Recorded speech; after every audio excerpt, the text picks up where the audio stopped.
Hello students, welcome to our channel e-learning group GSS Jaroda. Today I am going to teach you the fourth lesson, A Truly Beautiful Mind of the Beehives, class 9th. And this one is the third part of this lesson. I hope you all are taking interest and doing your best in this corona period. आइए let's start the third part of this lesson. आइए इस lesson का जो third part है हम उसको देखेंगे और हमने इस चैप्टर में किस तरह से जाना। एक personality, great personality Albert Einstein के बारे में हम जान रहे हैं। एक ग्रेट जीनियस अल्बर्ट आइंस्टीन की लाइफ को पढ़ा हमने और किस तरह से देखा उन्होंने एक डिस्टर्ब लाइफ के बाद में एक बहुत बड़ी फेम उन्होंने वर्ल्ड लेवल पर प्राप्त की और किस तरह से मेहनत की उन्होंने, किस तरह से कुछ शोध पत्र जारी किए रिसर्च के बेस पर, जिससे दुनिया में एक नई जानकारी कुछ क्षेत्रों में मिली। लाइट के बारे में, मोशन ऑफ पार्टिकल्स के बारे में, electrodynamics of moving bodies and energy के रिगार्डिंग जो है कुछ नई जानकारियाँ, नई अंडरस्टैंडिंग लोगों के दिमाग में आई और विश्व में विज्ञान के क्षेत्र में, फिजिक्स के क्षेत्र में एक बहुत बड़ा क्रांति लेकर आए। वो ग्रेट रिवॉल्यूशन लेकर आए। आइए उनके बारे में आगे की जानकारी लेते हैं। किस तरह से उनकी जो पर्सनल लाइफ की बहुत डिस्टर्ब थी। लास्ट पैराग्राफ हमने देखा था, 11th पैराग्राफ में हमने देखा कि किस तरह से उनकी जो मैरिज लाइफ थी बहुत ही ज़्यादा डिस्टर्ब थी और 1919 में मैरिक के साथ उनका जो रिश्ता है वो टूट गया और उन्होंने डाइवोर्स, दोनों के बीच में डाइवोर्स हो गया और आइंस्टीन ने अल्टीमेटली जो है अपनी कजिन एल्सा के साथ उसी सेम ईयर 1919 में मैरिज कर ली, शादी कर ली। 12th पैराग्राफ इसका हम देखेंगे, जानेंगे। Einstein's new personal chapter. Einstein का जो नया व्यक्तिगत जो अध्याय था, coincided with his rise to world fame. जहाँ एक और उनकी जो व्यक्तिगत जीवन में जहाँ काफ़ी डिस्टर्ब था उनकी पर्सनल लाइफ, वहीं उसी साल को इंसिडेड, संयोग से उनकी राइज टू वर्ल्ड फेम, वो विश्व स्तर के एक प्रसिद्ध व्यक्ति बने। अर्थात उनकी जो फेम है वो विश्व स्तर तक पहुंची, जहां उनकी लाइफ डिस्टर्ब चल रही थी लेकिन फिर भी उस संयोग से उनको वर्ल्ड लेवल पर उसी दौरान प्रसिद्धि भी मिली। कैसे क्या हुआ देखें। इन 1915 में ही हैड पब्लिश्ड, उन्होंने प्रकाशित किया his general theory of relativity. सापेक्षता को लेकर के जो उनका सामान्य सिद्धांत था उसको उन्होंने प्रकाशित किया, जिसने बहुत बड़ा तहलका मचाया, बहुत बड़ी सफलता प्राप्त की। विच प्रोवाइडेड अ न्यू, और जिसके कारण लोगों को एक न्यू इंटरप्रिटेशन ऑफ ग्रेविटी का पता चला। अर्थात गुरुत्वाकर्षण के बारे में एक नई समझ जो है, इंटरप्रिटेशन ऑफ ग्रेविटी जो है लोगों को उपलब्ध हुई इस शोध पत्र के कारण। एन एक्लिप्स ऑफ द सन, इसके बाद में सूर्य ग्रहण जो है, एक्लिप्स ऑफ द सन यानी सूर्य का जो ग्रहण है, इसकी जो घटना थी इन 1919 में जो सूर्य ग्रहण हुआ, ब्रॉड प्रूफ, इससे प्रमाणित हुआ, broad proof that it was accurate, कि इनके द्वारा जो ये जानकारी दी गई थी रिलेटिविटी की वो बिल्कुल सही थी, बिल्कुल एक्यूरेट थी। एक्यूरेट मीन्स बिल्कुल सही। Einstein had correctly calculated in advance. Einstein ने पहले से ही, ऑलरेडी जो है पहले से ही बिल्कुल सही गणना कर ली थी पहले से। इन एडवांस का मतलब पहले से। द एक्सटेंट टू विच, कि किस सीमा तक, एक्सटेंट का मतलब होता है सीमा तक, to which the light from fixed stars would be deflected, यानी एक स्थायी स्थिर तारों से प्रकाश जो है किस सीमा तक जा सकता है, डिफ्लेक्ट हो सकता है। डिफ्लेक्ट का मतलब change direction because it hit something, किसी चीज़ से टकरा करके जो एक प्रकाश जो है अपनी दिशा को बदलता है, तो फिक्स्ड तारों से निकलने वाला जो प्रकाश है वो किस सीमा तक डिफ्लेक्ट हो सकता है, इसकी जानकारी उन्होंने दी through the sun's gravitational field. किसके में से होकर? सूर्य का जो गुरुत्व जो क्षेत्र है उसमें से होकर के कितनी सीमा तक एक प्रकाश जो है वो डिफ्लेक्ट हो सकता है, इसकी जानकारी उन्होंने दी। और इसकी जानकारी उन्होंने पहले से ही दे दी थी। तो इस तरह से उन्होंने अपने इस शोध पत्र के माध्यम से इस क्षेत्र में बहुत बड़ी प्रसिद्धि प्राप्त की, विज्ञान के क्षेत्र में, भौतिकी के क्षेत्र में। The newspapers proclaimed his work, और फिर अखबारों ने उनके इस कार्य को, उनके द्वारा किए गए जो ये कार्य था उसको न्यूज़पेपर्स ने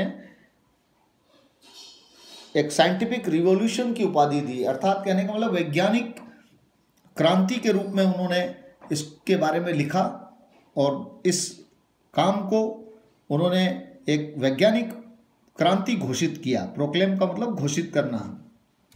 तो ये देखिए 12वें पैराग्राफ में हमने देखा कि किस तरह से जहां उनकी लाइफ, पर्सनल लाइफ किस तरह से डिस्टर्ब हो गई थी, लेकिन समय बदला और उसी दौर में ही उन्होंने जो अपना एक शोध पत्र निकाला रिलेटिविटी को लेकर, जनरल थ्योरी ऑफ रिलेटिविटी को लेकर के, उसने पूरे विश्व में उनकी जो प्रसिद्धि है वो स्थापित कर दी। उसी साल देखिए उसी दौरान Einstein receive the Nobel prize for physics in 1921। और दुनिया का सबसे बड़ा जो अवार्ड है जो 6 एरियाज में दिया जाता है, नोबेल प्राइज, तो उनको फिजिक्स के क्षेत्र में ये 6 एरियाज कौन कौन से हैं आपको पहले भी जानकारी दी गई है। नोबेल प्राइज जो है 6 एरियाज में दिया जाता है। Among them one is physics. Physics का एक इन 6 में से एक फिजिक्स भी है। इसके अलावा ये केमिस्ट्री के क्षेत्र में, मेडिसिन के क्षेत्र में, इसके अलावा पीस के क्षेत्र में, इकोनॉमिक्स के क्षेत्र में इसको प्रदान किया जाता है। तो कुल 6 एरियाज, और एक लिटरेचर के क्षेत्र में, साहित्य के क्षेत्र में ये प्रदान किया जाता है। तो इन्हें फिजिक्स के क्षेत्र में ये सबसे बड़ा अवार्ड जो है वर्ल्ड का, नोबेल प्राइज, जो स्वीडन सरकार द्वारा दिया जाता है। 1901 में इसका शुरुआत की गई और हर वर्ष 6 क्षेत्रों में अच्छा कार्य करने वाले लोगों को ये इनाम दिया जाता है। उन्हें 1921 में फिजिक्स के क्षेत्र में ज़बरदस्त कार्य करने के लिए, योगदान के लिए ये 1921 में ये अवार्ड दिया गया। He was showered with honours and invitations. इसके बाद उनके ऊपर सम्मानों की बौछार होने लगी और एक एक करके इन्विटेशंस आने लगे from all over the world. पूरी दुनिया से उनको निमंत्रण मिला, आमंत्रण मिला, आने का पत्र मिला कि आप पधारिए। And lauded by the press, और प्रेस ने भी, अखबार ने भी उनकी बहुत प्रशंसा की, उनके कार्यों को काफ़ी सराहा और उसकी प्रशंसा की, गुणगान किया। तो इस तरह से उनका समय बदला। जो बुरा वक्त चल रहा था वो अच्छे वक्त में बदला और उन्होंने काफ़ी मेहनत की, अपना एफर्ट्स जारी रखा। तो इससे विद्यार्थियों में सीख मिलती है इस पर्सनैलिटी से, इस कैरेक्टर, इनके व्यक्तित्व से, कि व्यक्ति को अपना कार्य करते रहना चाहिए। सफलता का मिलना ना मिलना एक निश्चित समय होता है, प्रयास जारी रखना चाहिए। तो नेक्स्ट 14th पैराग्राफ देखेंगे। अब यहाँ तक सब कुछ ठीक था। उसके बाद देखिए, when the Nazis came to power in Germany in 1933, 1933 में जब नाजीज लोग, यानी फॉलोअर्स ऑफ हिटलर के बारे में आप जानते ही, एक बहुत ही निरंकुश डिक्टेटर था वो और तानाशाही था। उसको मानने वाले उसके जो फॉलोअर्स थे वो नाजीज कहलाते थे। तो उनका शासन जब जर्मनी में आया, जर्मनी में ये लोग जब सत्ता में आए 1933 में, Einstein emigrated to the United States. इसी बीच आइंस्टीन को खतरा लगा। नाजीज क्रूर लोग थे, निर्दयी लोग थे, उनके इस जानकारी का वो मिसयूज भी कर सकते थे। इसलिए उन्होंने बचने के लिए वो यूनाइटेड स्टेट्स में जाकर बस गए। एमिग्रेट का मतलब होता है एक व्यक्ति का दूसरे देश में जाकर बस जाना, प्रवास करना। 5 years और उसके 5 साल बाद the discovery of nuclear fission in Berlin had American physicist in an uproar. और इसी बीच बर्लिन में, जर्मनी की जो राजधानी है बर्लिन, वहाँ न्यूक्लियर फिशन का यानी नाभिकीय जो विखंडन जो है उसका निर्माण कर लिया गया, खोज कर ली गई।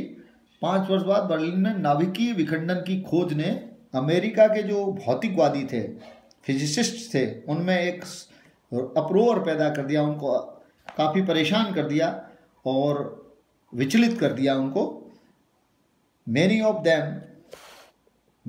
Them had fled from fascism. और उनमें से ज़्यादातर लोग जो हैं, ज़्यादातर जो साइंटिस्ट हैं, वो फासिज्म से डरकर, अर्थात निरंकुश शासन व्यवस्था से डरकर वहाँ से, बर्लिन से भाग गए, निकल गए।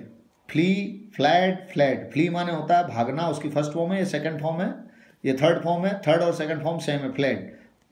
जस्ट एज आइंस्टीन हैड, जैसे जिस तरह से आइंस्टीन वहाँ से चले गए थे, जब बचकर भाग गए थे, वैसे ही बहुत सारे वैज्ञानिक भी वहाँ से नाजीवाद से डरकर, फासिज्म से डरकर वहाँ से निकल गए। And now they were afraid, और अब उन सभी को इस बात का डर था, the Nazis could build and use N atomic bomb, कि अब न्यूक्लियर फिशन के डिस्कवरी के बाद नाजीज कहीं ऐसा ना हो कि बिल्ड एंड यूज बना लें और उसका उपयोग कर लें, एक एटॉमिक बॉम्ब का, परमाणु बम का कहीं वो निर्माण ना कर लें, ऐसा खतरा उनको लगा, डर लगा उन वैज्ञानिकों को। तो देखिए इस तरह से हम इसी क्रम में आगे चलेंगे। 15वां जो पैराग्राफ है उसको देखेंगे।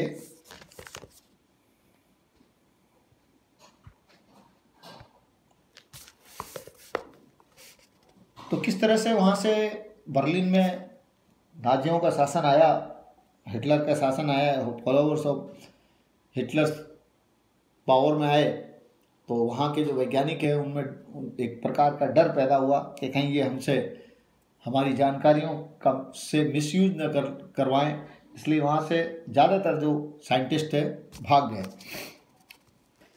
At the urging of a colleague, अपने एक साथी की रिक्वेस्ट पर, अर्जिंग का मतलब होता है रिक्वेस्ट, आग्रह। At the urging of a colleague का मतलब होता है सहकर्मी। ऐसे लोग जो साथ मिलकर काम करते हैं उसको कलीग कहा जाता है इंग्लिश में, सहकर्मी।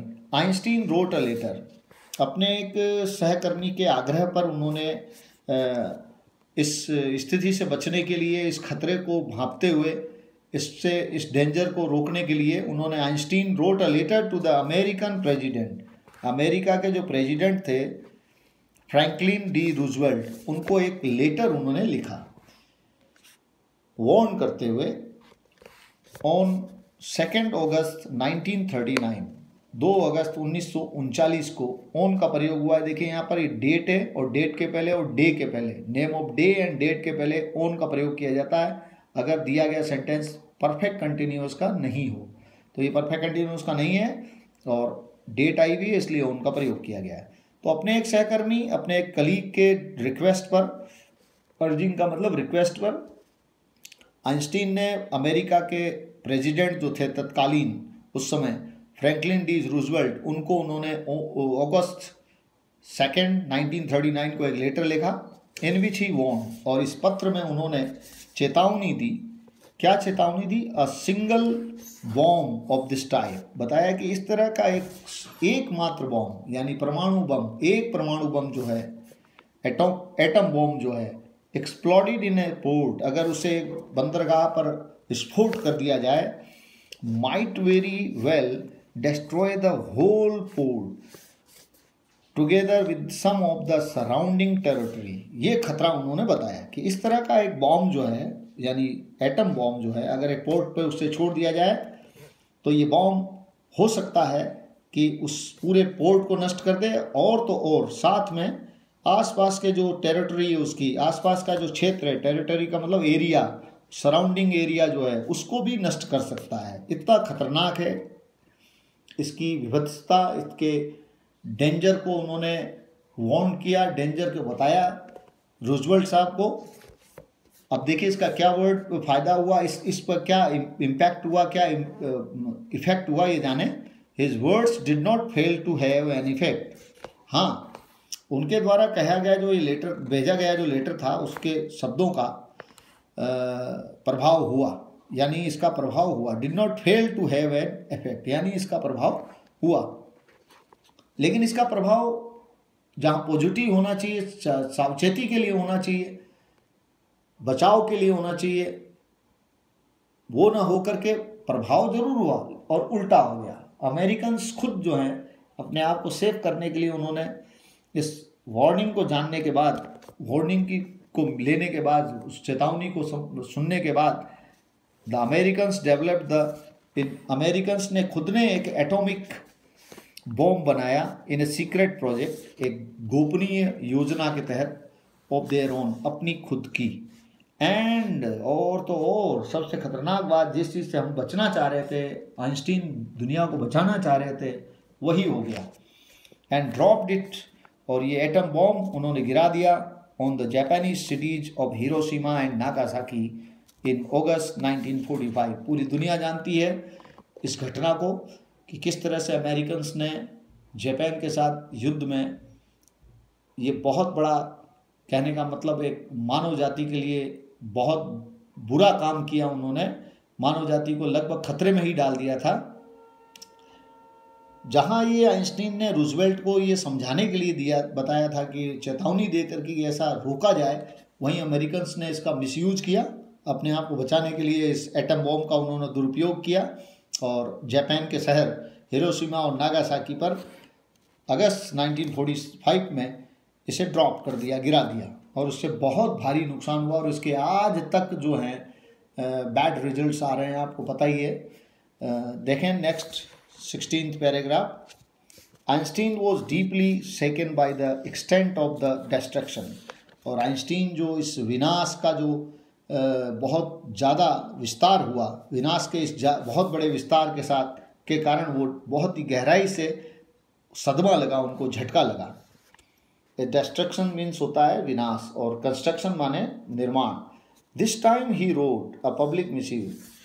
प्रभावित होकर के, बहुत ही दुखी होकर के उन्होंने इस बार एक पब्लिक मिसिव लिखा, एक लंबा लेटर, लॉन्ग लेटर जो है, बड़ा पत्र जो है, जनता के लिए, जनता के नाम एक बड़ा पत्र उन्होंने पब्लिक मिसिव लिखा टू द यूनाइटेड नेशंस, जो एक बहुत ही महत्वपूर्ण संस्था थी उस समय। यूनाइटेड नेशंस जो आज यूएनओ के नाम से जानी जाती है, यूनाइटेड नेशन ऑर्गेनाइजेशन, संयुक्त राष्ट्र संघ, जिसका काम था विश्व शांति को स्थापित करना, विकास का कार्य करना और विकास से अछूते देशों में मदद करना। ये यूनाइटेड नेशंस की जो मुख्य कार्यों में से एक है। उस यूनाइटेड नेशंस को उन्होंने एक पब्लिक मिसिव लिखा, इस खतरे को के प्रति चेताते हुए, आगाह करते हुए। इन इट ही प्रपोज्ड, और इसमें उन्होंने बहुत ही महत्वपूर्ण बात करी। इन इट ही प्रपोज्ड, उन्होंने एक प्रस्ताव रखा, the formation of a world government. इसमें यूएनओ को जो उन्होंने एक पब्लिक मिसिव लिखा, जो ऑफिशियल एंड लॉन्ग लेटर जो उन्होंने लिखा यूएन को, उसमें उन्होंने प्रस्ताव रखा द वर्ल्ड गवर्नमेंट के फॉर्मेशन को, यानी विश्व सरकार के निर्माण की उन्होंने सुझाव इसमें दिया। Unlike the letter to Roosevelt, लेकिन दुर्भाग्य से रूजवेल्ट को लिखे गए पत्र जो चेताने के लिए लिखा था उन्होंने एटम बॉम्ब के खतरे से के लिए, उसके विपरीत, unlike the letter of Roosevelt को लिखे गए पत्र के विपरीत इसका कोई प्रभाव नहीं हुआ। This one made no impact, इस पत्र का किसी भी प्रकार का कोई प्रभाव नहीं पड़ा। अर्थात कहने का मतलब उनके इस सुझाव को, उनके इस पब्लिक मिसिव को कोई तवज्जो नहीं दी गई यूएन द्वारा। But over the next decade, लेकिन अगले कुछ दशकों में, डिकेड का मतलब होता है period of 10 years, decade means 10 साल का समय, दशक कहा जाता है। नेक्स्ट डिकेड में Einstein got ever more involved in politics, वो और ज़्यादा राजनीति में सक्रिय हो गए, विश्व राजनीति में उन्होंने भाग लेना शुरू किया।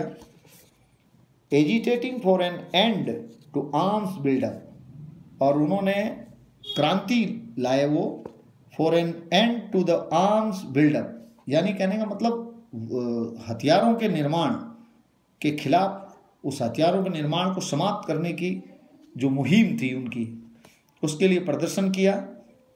And using his popularity to campaign for peace, और उन्होंने अपनी लोकप्रियता का जो प्रयोग है वो विश्व शांति के लिए, एंड डेमोक्रेसी यानी जनतंत्र के विस्तार के लिए, जनतंत्र के विकास के लिए उन्होंने अपनी इस लोकप्रियता का उपयोग किया। तो कुल मिला के वो अब एक राजनेता के रूप में कार्य कर रहे थे, लेकिन एक बहुत ही महत्वपूर्ण राजनेता, एक सच्चे राजनेता के रूप में जनता की समस्याओं को दूर करने का प्रयास कर रहे थे वो। और विश्व के जो खतरे थे, विश्व को जिन जिन चीज़ों से खतरे थे उनको समाप्त करने, यानी हथियारों को समाप्त करने, हथियारों का जो निर्माण था उस पर रोक लगाने के लिए, और डेमोक्रेसी जैसी शासन व्यवस्था स्थापित करने के लिए उन्होंने विश्व स्तर पर प्रयास किया। When Einstein died, 17th paragraph देखते हैं हम। When Einstein died in 1955 at the age of 76, और आइंस्टीन जब 1955 में 76 साल की उम्र में उनकी जब डेथ हुई, he was celebrated as a visionary and world citizen as much as a scientific genius, यानी वैज्ञानिक, प्रतिभाशाली वैज्ञानिक के साथ साथ उन्हें पूरे विश्व में जब वो मरे तो उनको सम्मान मिला, एक स्वप्न दृष्टा और एक वर्ल्ड सिटीजन यानी विश्व नागरिक के रूप में भी उनको जाना गया। एक प्रतिभाशाली वैज्ञानिक के साथ साथ उनको विजनरी एंड वर्ल्ड सिटीजन के रूप में भी ख्याति मिली, प्रसिद्धि मिली, जो एक अपने आप में एक बहुत बड़ी उपलब्धि है एक व्यक्ति के लिए, कि जहां वो विज्ञान के क्षेत्र में बड़े बड़े काम कर चुका हो, बड़ी जिसकी अचीवमेंट हो, बिग अचीवमेंट्स जिसकी हो, जिसने बहुत बड़ी डिस्कवरीज की हो, वो दुनिया के नागरिक के रूप में जाना जाता हो और स्वप्न दृष्टा के रूप में भी जाना जाता हो, जिसने विश्व शांति के लिए बहुत कड़े प्रयास किए हों, बहुत भरसक प्रयास किया हो। तो अपने आप में आइंस्टीन की जो लाइफ थी वो हमारे लिए इंस्पिरेशनल है और मोटिवेशनल है। डेफिनेटली आज उनके लाइफ को पढ़कर स्टूडेंट्स जो हैं वो अपने जो जिस एरियाज में वो जाना चाहते हैं, अपना करियर परसू करना चाहते हैं, वो कर सकते हैं, लेकिन साथ साथ विश्व शांति और मानव जाति के हितार्थ, मानव जाति के वेलफेयर के लिए काम करने की निश्चित रूप से उनकी लाइफ जो है प्रेरणा देती है। तो 9th क्लास के स्टूडेंट्स हैं आप, तो 9th क्लास के स्टूडेंट्स को अगर इस तरह के व्यक्तित्व को पढ़ने का मौका मिला है तो निश्चित रूप से आप आगे बढ़कर इनके बातों को अगर अपने जीवन में उतारते हैं तो एक अच्छे नागरिक बन सकते हैं, न केवल देश के बल्कि विश्व नागरिक के रूप में भी आप अपनी पहचान बना सकते हैं। तो आज निश्चित रूप से हर नागरिक को वर्ल्ड सिटीजन की सोच विकसित करनी होगी और विश्व शांति के लिए प्रयास करना होगा। तो that's all for the day. आज आपका ये चैप्टर समाप्त हुआ और डेफिनेटली इससे आप इंस्पायर होंगे ऐसी आशा करता हूँ। इसके डिफ़िकल्ट वर्ड्स भी लिखें और साथ ही इसके जो क्वेश्चन एंड आंसर दिए जाएंगे इंपॉर्टेंट, वो भी अपनी नोटबुक में आप नोट करेंगे। Thank you.